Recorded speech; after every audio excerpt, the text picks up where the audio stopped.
of the red corner, entering the ring, wearing brown trunks with white and pink trim, hailing from Sagamihara, Kanagawa, Japan. He weighed in at 53.3 kilograms, or 117 and 1/2 pounds. He is undefeated in his career with an outstanding record of 30 wins, no losses, 23 wins coming by way of knockout. Tonight, making the 4th defense of his current world title, ladies and gentlemen, please welcome the hard-hitting and acclaimed 3-division world champion, the current undefeated, reigning and defending WBC bantamweight champion of the world, introducing Junto Nakatani.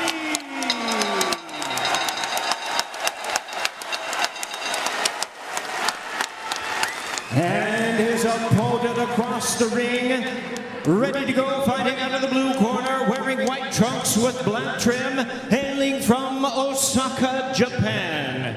He weighed in at 53.4 kilograms, or 117 and 3/4 pounds. He is also undefeated in his campaign to the ring, with a record of 10 wins, no losses, with 2 wins coming by way of knockout. Tonight, in his 3rd world title appearance, ladies and gentlemen, please welcome the acclaimed Southpaw world champion, the undefeated, reigning and defending IBF bantamweight champion of the world, introducing Ryosuke Nishida.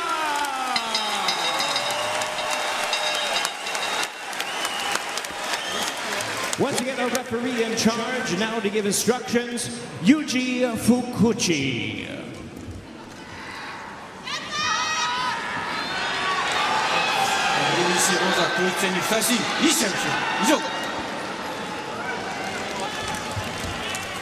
And we take a look at the tail of the tape for our main event. Junto Nakatani not enjoying the type of size advantage that we're used to seeing him with here tonight. He certainly will have a height and reach advantage, but it's not as extreme as it has been throughout his career as he rips a couple uppercuts here in the early going. They are not wasting any time, Nakatani and Nishida. Yeah, Corey, heading into this fight, I wondered how each of these guys would react to, for the first time in a long time, not having a marked height and length advantage over their opponent at the bantamweight level. And it turns out Nakatani is going to address that by just walking straight forward and doing what he does. I mean, really everything about this fight is uncommon. It's a little unusual. 2 Japanese fighters facing one another in a unification bout. We mentioned that's only happened 4 times. 2 southpaws going at it. As Nakatani rips another uppercut on the inside, and that right hook scored, and scored well. 2 tall southpaws who can each fight from a distance but are also comfortable closing the gap and moving forward. The big difference between them, Corey, is the punching power, and that is more than an equalizer. Double uppercut there from Nakatani. Nishida, quite possibly one of the more underrated world champions in boxing today, perhaps because of the short career, but nice body shot there from Nishida. That's what I was about to say, Corey. That's the same shot that ended his last fight, that sort of half bolo left uppercut to the body, and it got Nakatani's attention immediately. Absolute firefight here in the early going. The whole tenor of this first round changed after that body shot. From a guy in Nishida who is not really known as a power puncher.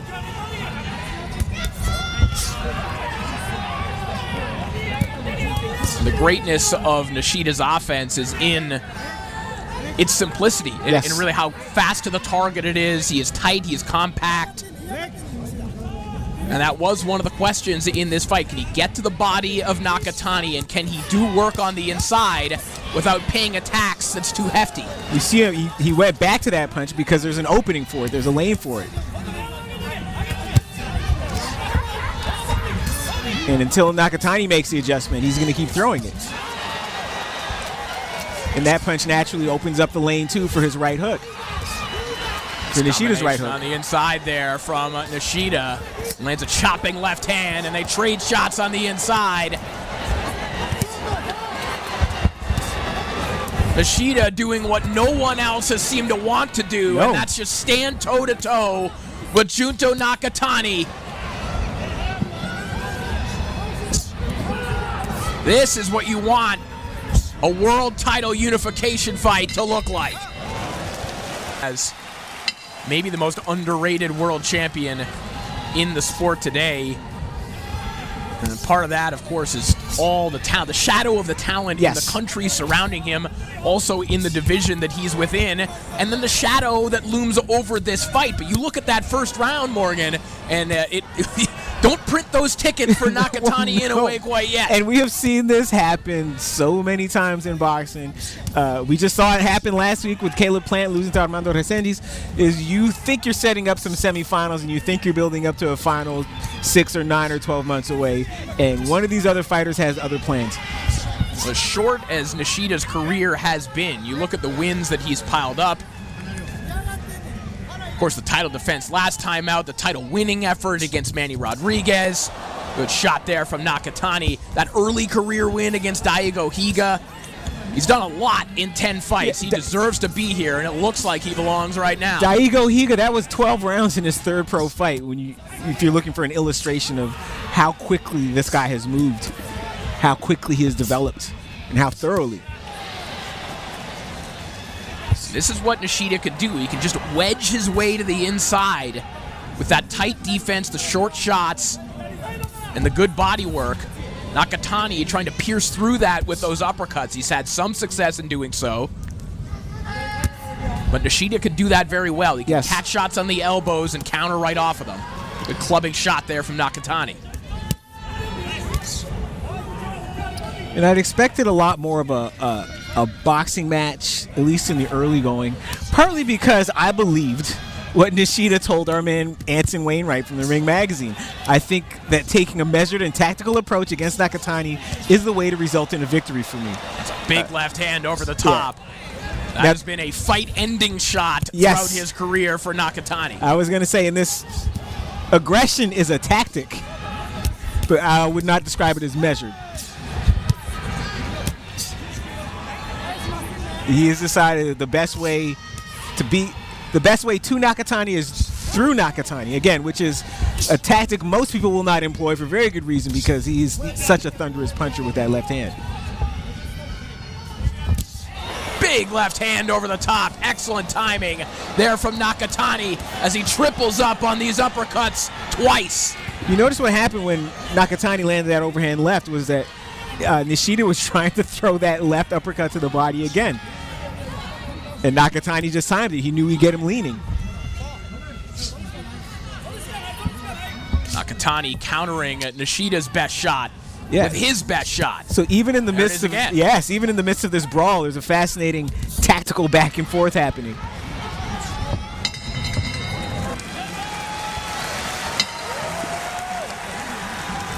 It's round 3 underway. A warm ovation from the audience that is loving this one so far. That was a big round for Junto Nakatani. After a fairly even opening round, Nakatani clearly landing the eye-catching shots in round 2, but back comes Nishida with one of his own. Yeah, and I think one of the things that has opened up for Nishida because of those left uppercuts to the body is that he can throw that left hand over the top. As Nakatani's thinking about defending that right side of his ribcage. Speaking of uppercuts, you might have heard in Nakatani's corner his coach Rudy Hernandez telling him switch it up, telling him that Nishida is expecting the uppercuts now. Yes. And at a high level like this, Morgan, that's really what you fear the most, is falling into a familiar pattern. Right. Especially against a puncher the caliber on either side of this fight. Absolutely. That's what we saw in the last fight with Santillan, falling into that pattern of throwing the left hooks and Nasukawa just letting that left hand go. So here we have these two. Each guy sort of expecting the uppercut, each guy trying to figure out what to do to counter or neutralize it.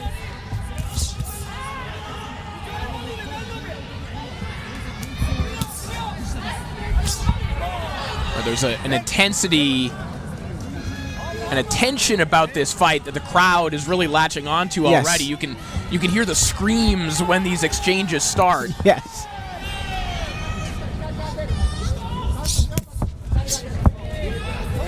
Nakatani looking for that counter left hand over the top again. Nishida gets there with one of his own right down the middle. And another one. Yeah, and now we're not in the ring, obviously, but Nakatani is acting and reacting like a guy who understands that Nishida's punching power is a lot more effective than his record suggests. Nakatani just exploding forward with that leaping right hook. Took a couple of shots prior to that, though.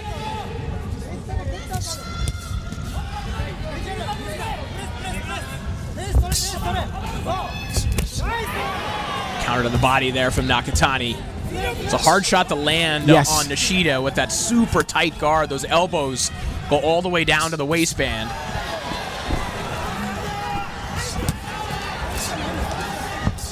Left hand came raining over the top there from Nakatani. And big Nishida, left hand to the body. Yeah, he felt that body shot. You could see Nishida wincing. And now Nakatani climbing the ladder with a couple shots up top before going back downstairs. But Nishida with a reply right away.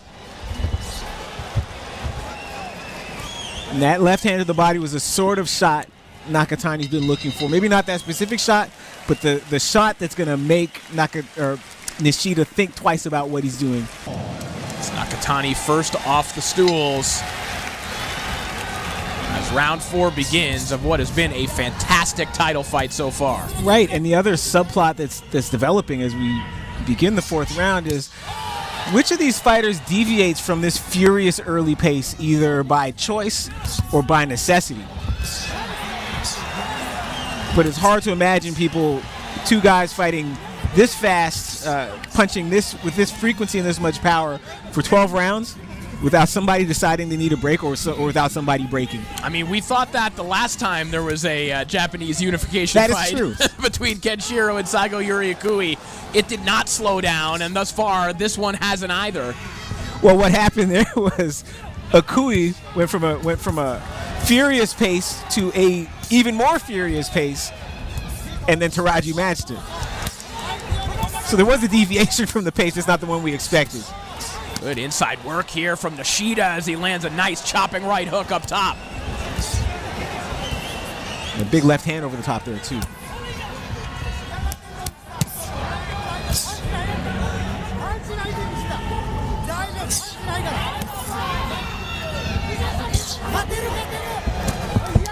And here's the kind of forehead to forehead, shoulder to shoulder fight we weren't sure we were going to see. You're never certain how two southpaws will mesh stylistically. The answer tonight is beautifully and violently. And speaking of which, there is a hematoma developing above the eye of Ryosuke Nishida that we're going to be wary of as we move forward here. You hear the chants. Yeah, they're on Nishida's side. They are on Nishida's side at the moment. They must not have gotten the memo about big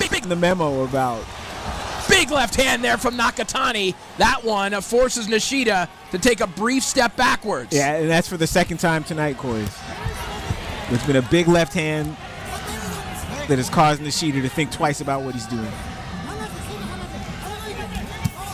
Nishida's had a lot of success himself offensively, but he's the only one who has shown effects of feeling the power so far. Yeah, there's a damage that's starting to accrue. He also appears, between the two of them, to be breathing a little bit more heavily. This is the question that we posed. How heavy attacks can Nishida afford in these types of exchanges?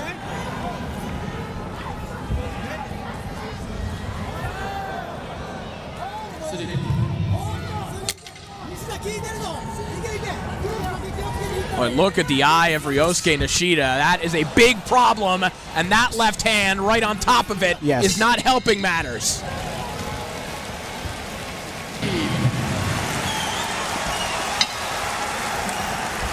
Round 5 underway as you see the swelling increasing on the eye of Ryosuke Nishida as Junto Nakatani comes right back to the inside with a chopping left hand.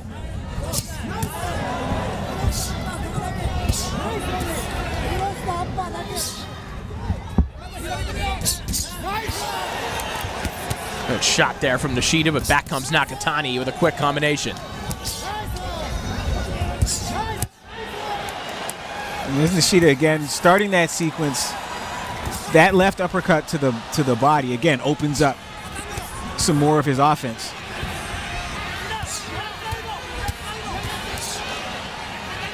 Two uppercuts there from Nakatani. This is just an all-out slugfest. Beautiful counter left there from Nakatani. Nakatani creating a little more distance now. You see Nishida advancing at a full run when Nakatani tries to create distance. The distance clearly is not what Nishida wants. At least not in this phase of the fight.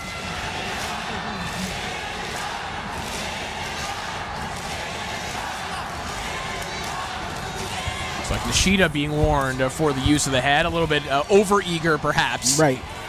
And running towards the inside. Big swing and a miss there from Nakatani.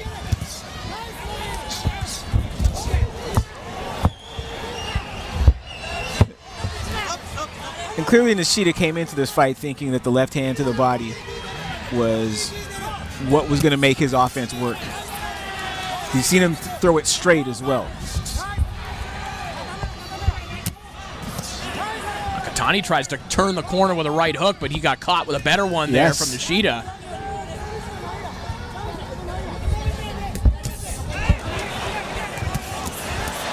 Good left hands, and now just unloading with uppercuts is Junto Nakatani.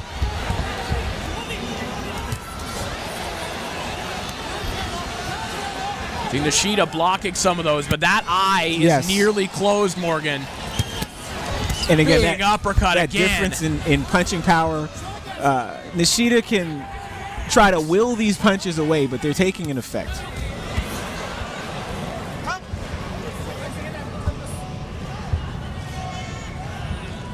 And we may be taking a look at that eye, right? I mean, that's going to look like a Carmen Basilio eye in about 5 minutes.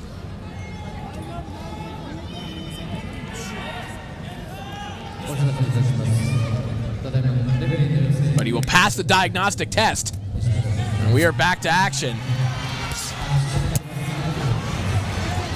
Another left hand right on that eye. Yeah, Nakatani is not shy about throwing that roundhouse left because it's going to come to Nishida from out of that blind spot. Just continuing to punish the injury of Ryosuke Nishida. Another one. A devilish left hand from Nakatani as he strikes a pose at the end of the round. Travel. It's gone from being an adventure to a checklist.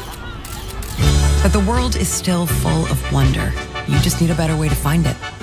Introducing Airbnb Experiences. Master ramen with an award-winning chef.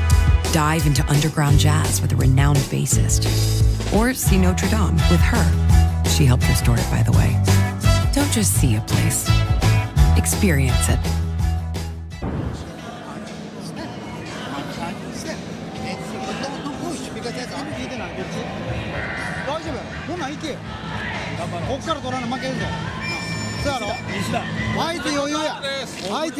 So a couple interesting things in the corner there, Morgan, in the Nakatani corner. Number one, they believe that the ruling was that the eye closure for Nishida is as a result of a headbutt. That's number one.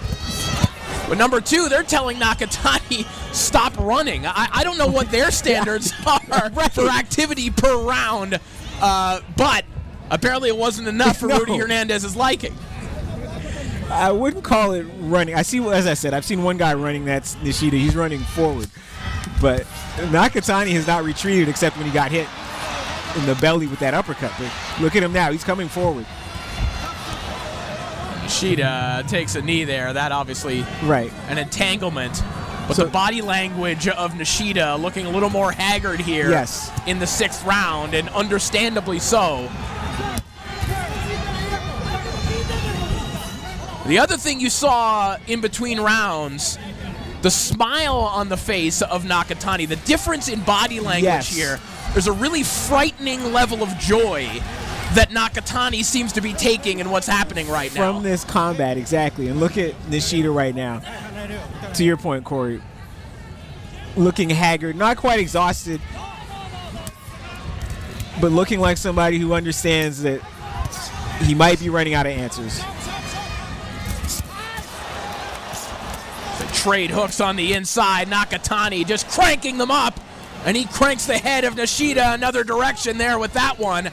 Nishida still standing in the trenches with one eye, trying to trade with one of the most dangerous punchers in the game. Also, at what point do we credit Nishida's chin? Because a couple of these right hooks, by all rights, should have put him down, if not out, and here he is. Maybe not winning the fight, but still returning fire. Some of that joy we talked about on the face of Junto Nakatani is probably a little bit of surprise. Like, Yes. hey, someone's willing to stand to do this with me? Well, as I said in my notes about Nishida, can he take the initiative from Nakatani? Can he take Nakatani's best punch? Can he avoid that punch, and can he do it for 12 rounds? And he's been taking it for 5.5, going on 6.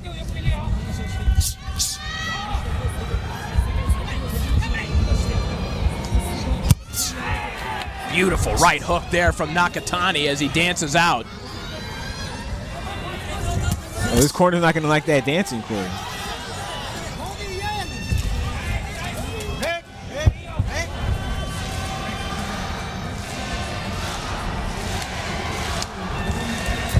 See, even in moments like that there, Morgan, Nakatani just establishing that physical dominance, Yes. kind of twirling Nishida around a little bit, whose eye is completely closed. Yes.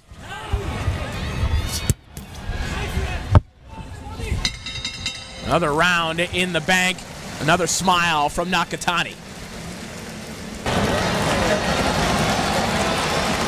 Looks like this fight is over, This is Corey. going to be waved off, and justifiably so. The one-eyed Ryosuke Nishida, as brave as they come, but that would have been irresponsible Yes. to continue taking that punishment. Junto Nakatani, now the unified bantamweight champion. On suggestion of the corner, a referee in charge stops the contest due to an injury to the fighter. At the end of round number 6, he is the winner by way of technical knockout. He is now the undefeated, unified WBC